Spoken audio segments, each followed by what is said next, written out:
Friends, welcome back to our channel Moms Daily. ഇന്ന് ഞാൻ വന്നിരിക്കുന്നത് ഒരു പലഹാരമായിട്ടാണ്. ഒരു മധുരമുള്ളൊരു പലഹാരമാണ്. നമുക്ക് പെട്ടെന്ന് തന്നെ വീട്ടിൽ ഉണ്ടാക്കിയെടുക്കാൻ പറ്റുന്ന, നമ്മുടെ കുഞ്ഞുങ്ങൾക്ക് അല്ലെങ്കിൽ പറയാതെ വരുന്ന വിരുന്നുകാർക്കൊക്കെ നമുക്ക് പെട്ടെന്ന് ഉണ്ടാക്കി കൊടുക്കാൻ പറ്റുന്ന ഒരു പലഹാരമാണ്. എന്നാൽ ഈ പലഹാരം നമ്മൾ ഉണ്ടാക്കുന്നത് ഒരു സ്പെഷ്യൽ സാധനം വെച്ചിട്ടാണ്.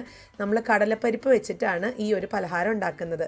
അപ്പോൾ കടലപ്പരിപ്പൊക്കെ വെച്ചിട്ട് പലഹാരങ്ങളൊക്കെ വളരെ കുറവാണ്. എന്നാൽ ഇത് ഒരു പ്രാവശ്യം ഇതുപോലെ ഒന്ന് വെച്ച് നോക്കുക. വളരെ ഈസി ആയിട്ട് നമുക്ക് ഉണ്ടാക്കിയെടുക്കാൻ പറ്റും. ഈ ഒരു ഇതിനെ പോള എന്നൊക്കെയാണ് പറയുക, കടലപ്പോള എന്നൊക്കെ പറയും. ഇതൊരു മലബാർ സൈഡിലുള്ളൊരു ഡിഷാണ്. അപ്പം നമുക്കിത് എങ്ങനെയാണ് നമ്മുടേതായ രീതിയിലൊന്ന് ഉണ്ടാക്കിയെടുക്കാമെന്നൊന്ന് പെട്ടെന്നൊന്ന് കണ്ടു നോക്കിയിട്ട് വരാം. അതിനായിട്ട് ഞാനിവിടെ ഒരു ബൗൾ എടുത്തിട്ടുണ്ട്. ഈ ബൗളിനകത്തോട്ട് ഒരു 1/4 കപ്പോളം ഉള്ള കടലപ്പരിപ്പാണ് എടുത്തിരിക്കുന്നത്. 1/4 കപ്പ് എന്ന് പറയുന്നത് ഒരു 50 ml ഉള്ള മെഷർമെൻറ്റ് കപ്പിലാണ് എടുത്തിരിക്കുന്നത് കേട്ടോ. അപ്പോൾ നമുക്കിതൊന്ന് കഴുകി നല്ലതുപോലെ കഴുകി എടുത്തിട്ട് വരാം. ഇതാ ഞാൻ കഴുകിയെടുത്ത് വന്നിട്ടുണ്ട്. ഇനി ഇത് നമുക്കൊരു 2 മണിക്കൂർ, 2 മുതൽ 3 മണിക്കൂർ വരെ നമുക്കിതൊന്ന് കുതിർക്കാനായിട്ട് ഒന്ന് വിടണം. അത് നന്നായി കുതിർന്ന് വന്നതിന് ശേഷമാണ് നമ്മളിതൊന്ന് വേവിച്ചെടുക്കുന്നത് കേട്ടോ. അപ്പോൾ അതാ ഞാനിതൊന്ന് കുതിർത്തെടുത്തിട്ട് വരാം. പിന്നെ ഈ കടലപ്പരിപ്പിനെ ചനാദാൽ എന്നാണ് പറയുക. ഇനിയിപ്പോൾ സൂപ്പർ മാർക്കറ്റിലൊക്കെ ചിലപ്പോൾ പാക്കറ്റിലൊക്കെ ചനാദാൽ എന്നായിരിക്കും എഴുതിയിട്ടുണ്ടാവുക കേട്ടോ. അപ്പോൾ ശരി, ഇതാ ഞാനിതിപ്പോൾ 2 മണിക്കൂർ ഇവിടെ കഴിഞ്ഞു. ഞാൻ ഇത് ഒന്ന് അതിലുള്ള വെള്ളത്തോടു കൂടെ തന്നെയാണ് ഞാൻ കുക്കറിലിട്ട് കൊടുത്തിരിക്കുന്നത്. കാരണം അതിൽ കുറച്ചും കൂടെ സത്ത് കൂടുതലാണ്. ഒരു 2-3 മണിക്കൂർ കടലപ്പരിപ്പ് ആ വെള്ളത്തിലിട്ട് വെച്ചതുകൊണ്ട് കേട്ടോ. അപ്പോൾ ഇനി ഇതിനകത്ത് വേറെ ഒന്നുമില്ല, ഉപ്പോ ഒന്നും ചേർക്കേണ്ട കാര്യമില്ല. നമ്മളിതൊന്ന് അടിച്ചെടുത്തിട്ട് വരാം. ഇതാ ഞാൻ അടിച്ചെടുത്ത് വന്നു. ഇതിനകത്ത് ഈ ഒരു അരിപ്പയ്ക്കകത്ത് ഇതിലത്തെ വെള്ളമെല്ലാം ഊറ്റി കളഞ്ഞിട്ടുമുണ്ട്. അപ്പോൾ ഒരു വിസിലാണ് ഞാൻ അടിച്ചു കൊടുത്തിട്ടുണ്ടായിരുന്നത് കേട്ടോ. ഒരു വിസിൽ അടിച്ചതിന് ശേഷം നമുക്ക് ഫ്ലെയിം ഓഫ് ചെയ്തിട്ട് ആ ഒരു ഗ്യാസ് എല്ലാം പോയി കഴിഞ്ഞതിന് ശേഷം ഒന്ന് തുറന്നാൽ മതി കുക്കർ. അപ്പോൾ കറക്റ്റായിട്ട് കിട്ടും.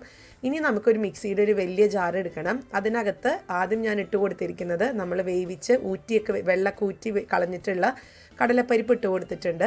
പിന്നെ ഇതിനകത്തോട്ട് 5 മുട്ടയാണ് ചേർത്ത് കൊടുക്കുന്നത്. മുട്ട ചേർക്കുമ്പോൾ മുട്ടയുടെ വെള്ളയും മഞ്ഞയും രണ്ടും ഒരുപോലെ ചേർക്കണം. പിന്നെ ഈ ഒരു 1/4 കപ്പിനാണ് ഞാൻ 5 മുട്ട എടുത്തിരിക്കുന്നത്. അങ്ങനെയാണ് അതിൻ്റെ ഒരു റേഷ്യോ വരുന്നത് കേട്ടോ. അപ്പോൾ നമുക്ക് മുട്ടയുടെ കുത്തൊന്നും അങ്ങനെ ഒന്നും വരത്തില്ല, നല്ല പെർഫെക്റ്റ് ആയിട്ട് കിട്ടുകയും ചെയ്യും. ഇനി ഇതിനകത്തോട്ട് ഞാൻ അതാ 1 ടേബിൾ സ്പൂണോളമുള്ള കണ്ടൻസ്ഡ് മിൽക്ക് അല്ലെങ്കിൽ മിൽക്ക് മെയ്ഡാണ് ഞാൻ ചേർത്ത് കൊടുക്കുന്നത്. ഇത് നമ്മൾ വീട്ടിൽ തന്നെ ഉണ്ടാക്കിയെടുത്തിട്ടുള്ള മിൽക്ക് മെയ്ഡാണ്. വളരെ ഈസി ആയിട്ട് ഉണ്ടാക്കിയെടുക്കാം. അപ്പം ഞാൻ ഇതിൻ്റെ മുന്നേ ഇതിൻ്റെ റെസിപ്പി ഇട്ടിട്ടുണ്ട്. അപ്പോൾ കണ്ടിട്ടില്ലാത്തവരൊന്ന് പോയി കണ്ടു നോക്കുക. ഇനി ഇപ്പോൾ ഒരു മിൽക്ക് മെയ്ഡ് ചേർത്തില്ല എന്നുണ്ടെങ്കിൽ കുഴപ്പമൊന്നുമില്ല. അതിന് പകരം നിങ്ങൾക്ക് 1 ടേബിൾ സ്പൂണോളം പാൽപ്പൊടി ചേർത്ത് കൊടുക്കാം. ഇനി പാൽപ്പൊടി ഇല്ലയെന്നുണ്ടെങ്കിൽ നമുക്ക് പാൽ ചേർത്ത് കൊടുക്കാം. ഒരു 2 ടേബിൾ സ്പൂൺ പാൽ ചേർത്ത് കൊടുക്കാം. പിന്നെ ഞാൻ ചേർത്ത് കൊടുത്തിരിക്കുന്നത് 2 ഏലക്കയുടെ കുരുവാണ് ചേർത്ത് കൊടുത്തിരിക്കുന്നത്. പിന്നെ പഞ്ചസാര ആവശ്യത്തിന് ചേർക്കുക. ഞാനൊരു 3 ടേബിൾ സ്പൂണാണ് ചേർത്തിരിക്കുന്നത്. അപ്പോൾ ഇതെല്ലാം കൂടെ മിക്സിയിൽ ഇതുപോലെ ഒന്ന് അടിച്ചെടുത്ത് വന്നിട്ടുണ്ടായിരുന്നു. 1 മിനിറ്റോളം ഞാൻ അടിച്ചിട്ടുണ്ടായിരുന്നു. അപ്പോൾ ഞാൻ സ്പൂണൊക്കെ വെച്ചൊന്ന് പതുക്കെ ഒന്ന് ഇളക്കി നോക്കി കഴിഞ്ഞപ്പോഴത്തേക്കും കടലപ്പരിപ്പ് അത് കറക്റ്റായിട്ട് അടിച്ച് വന്നിട്ടില്ല. നമുക്ക് അവിടെ ഇവിടെയൊക്കെ ഓരോ കടലപ്പരിപ്പിൻ്റെ തരികളൊക്കെ കെടുക്കുന്നത് കണ്ടു. അപ്പോൾ നിങ്ങൾക്ക് കണ്ടോ, ഈ സ്പൂണിലൊക്കെ കണ്ടോ. അപ്പോൾ ഞാനത് എന്താ ചെയ്യുന്നതെന്ന് വെച്ചാൽ ഒന്നും കൂടെ ഒന്ന് മിക്സിയിലൊന്ന് അടിച്ചെടുത്ത് വരുന്നുണ്ട്. നമുക്കിതുപോലെ കടലപ്പരിപ്പൊന്നും കിടന്നാൽ നമ്മുടെ ഒരു പോള കറക്റ്റായിട്ട് വരത്തില്ല.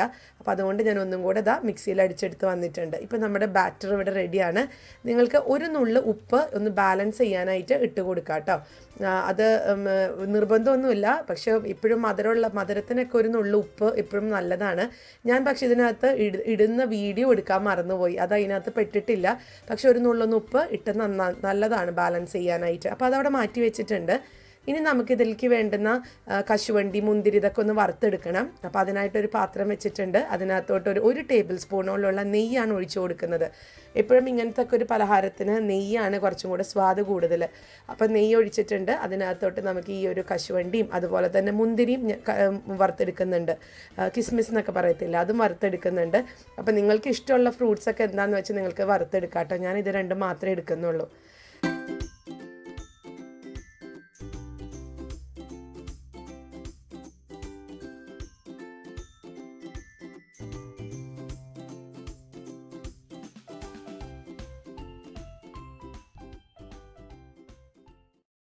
ശരി, നമുക്കിനി വീഡിയോയിലോട്ട് കിടക്കാം. ഇതാ ഞാനിപ്പോൾ കിസ്മിസും കൂടി ഇട്ടിട്ടുണ്ട്. അപ്പോൾ ഇതും കൂടെ ഒന്ന് ഞാൻ വറുത്ത് കോരി എടുക്കുന്നുണ്ട് കേട്ടോ.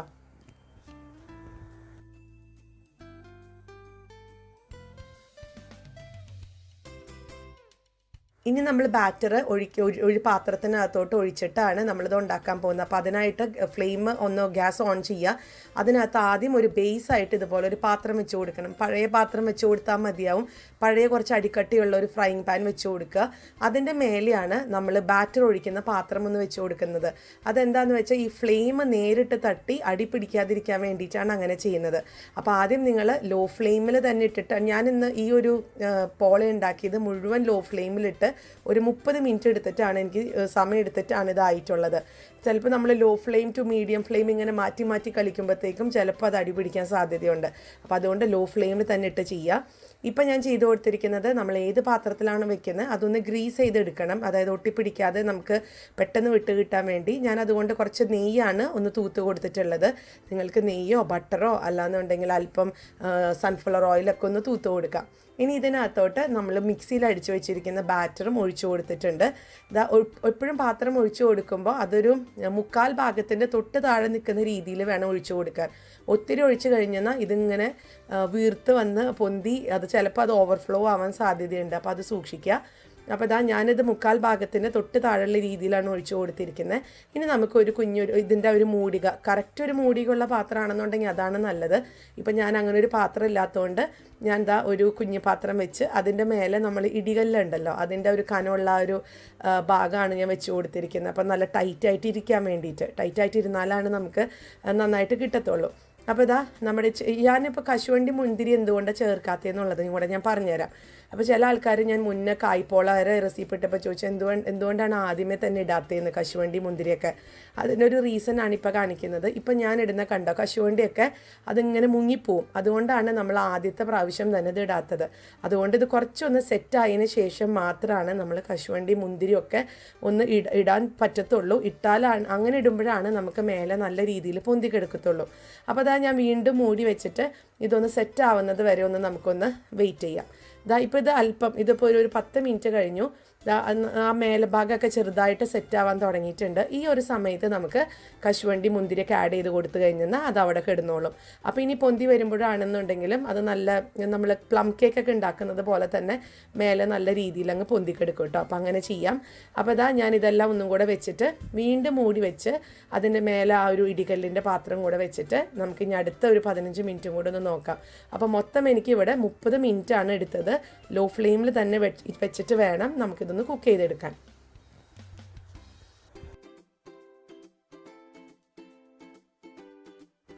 ഇപ്പോൾ ഇവിടെ ഒരു 30 മിനിറ്റ് കഴിഞ്ഞു. നമുക്കൊന്ന് തുറന്ന് നോക്കാം കേട്ടോ ഇങ്ങനെ ഇരിക്കണേന്നുള്ളത്.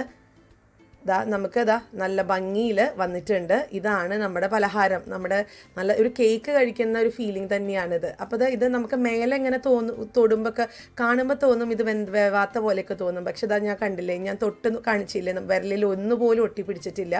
നല്ല രീതിയിൽ തന്നെയാണ് വന്നിരിക്കുന്നത്. ഞാനൊരു കത്തി വെച്ചിട്ടൊന്ന് ചെറുതായി കുത്തി നോക്കിയിട്ട് ഉള്ളിൽ വരെ ഒന്ന് കുത്തി നോക്കി കഴിഞ്ഞപ്പോഴത്തേക്കും നമുക്ക് ഒട്ടിപ്പിടിച്ചൊന്നും കത്തിയിൽ ഇരിക്കുന്നില്ല. അപ്പോൾ അതിനർത്ഥം ഇതായിട്ടുണ്ടെന്നാണ്. ഞാൻ ഫ്ലെയിം ഓഫ് ചെയ്തു. നമുക്കിനി ഒന്ന് പതുക്കെ ഒന്ന് ചൂടാറാൻ വെയിറ്റ് ചെയ്യാം. ഇതിൻ്റെ സൈഡൊക്കെ ഒന്ന് വിട്ട് വന്നിട്ട് ഞാൻ ഒരു പാത്രത്തിലോട്ട് മാറ്റിയിട്ട് വരാം. അപ്പോൾ ഞാനൊരു പാത്രത്തിലോട്ട് മാറ്റിയിട്ടുണ്ട്. മേലെ അല്പം ചെറിയൊക്കെ വെച്ചിട്ടുണ്ട്. അപ്പോൾ കുഞ്ഞുങ്ങൾക്കൊക്കെ ഇത് കേക്കൊക്കെ ആണെന്നാണ് പറഞ്ഞ് ഞാൻ കൊടുക്കാറ്. അപ്പോൾ ഇത് കടലപ്പരിപ്പ് കൊണ്ട് ഉണ്ടാക്കിയതാണെന്ന് പറഞ്ഞു കഴിഞ്ഞാൽ ചിലപ്പോൾ അവർക്ക് എവിടെ നിന്നൊക്കെയോ അതിൻ്റെ ടേസ്റ്റ് വരും. അപ്പോൾ അതുകൊണ്ട് ഞാൻ അങ്ങനെ ചെയ്യുന്നില്ല. ഞാനിതൊരു സ്പഞ്ച് കേക്കാന്ന് പറഞ്ഞിട്ടാണ് കൊടുക്കാറ് കുഞ്ഞുങ്ങൾക്ക്. അപ്പോൾ ഡെക്കറേറ്റ് ചെയ്യണതാണ് മേലെ ചെറിയൊക്കെ വെച്ചിട്ട്. അപ്പോൾ ഞാനൊന്ന് മുറിച്ച് കാണിച്ചു തരാം. കണ്ടോ, ഇതിൻ്റെ ഉള്ളൊക്കെ നല്ല സോഫ്റ്റ് ആയിട്ടാണ് ഇരിക്കുന്നത്. ശരിക്കും ഒരു പുഡിങ്ങിൻ്റെ പോലെയാണ് ഇത് ഇരിക്കുന്നത്. ഇപ്പോൾ ഇതിന് കടലപ്പരിപ്പ് ചേർത്തത് കൊണ്ട് കടലപ്പരിപ്പിൻ്റെ ഒട്ടും തന്നെ കുത്തലില്ല കേട്ടോ. നമ്മൾ ആ ഒരു പ്രൊപ്പോർഷൻ കറക്റ്റാക്കി എടുത്താൽ മതി. അതായത് 1/4 കപ്പിന് 5 മുട്ട എന്ന രീതിയിൽ നിങ്ങൾ എടുത്താൽ മതിയാവും. അപ്പോൾ ഇത്രയേ ഉള്ളൂ. ഇപ്പോൾ ഇനി കടലപ്പരിപ്പൊക്കെ വെച്ചിട്ട് ഇതുപോലൊക്കെ കുഞ്ഞുങ്ങൾക്ക് കൊടുക്കുക. കടലപ്പരിപ്പൊക്കെ ഒത്തിരി നല്ലതാണ് കുഞ്ഞുങ്ങൾക്ക് കൊടുക്കുന്നത്. അപ്പോൾ ഇനി അതൊക്കെ കഴിക്കാൻ മടിയുള്ള കുഞ്ഞുങ്ങൾക്കൊക്കെ ഇതുപോലെ ഉണ്ടാക്കി കൊടുക്കുക. ഇതിനു വേണ്ടി ഒരു അരമണിക്കൂർ മാത്രം മതി. പിന്നെ ഈ വീഡിയോ നിങ്ങൾക്ക് ഇഷ്ടപ്പെട്ടിട്ടുണ്ടെങ്കിൽ ലൈക്ക് ചെയ്യാനും ഷെയർ ചെയ്യാനും കമൻറ്റ് ചെയ്യാനൊന്നും മറക്കരുത്. ഒപ്പം നമ്മുടെ ഈ ചാനൽ നിങ്ങൾ ആദ്യമായിട്ടാണ് കാണുന്നതെങ്കിൽ സബ്സ്ക്രൈബ് ചെയ്യാനും മറക്കരുത് കേട്ടോ. അപ്പോൾ അടുത്തൊരു വീഡിയോ ആയിട്ട് ഉടനെ കാണാം. അൻറ്റിൽ ദെൻ ബൈ.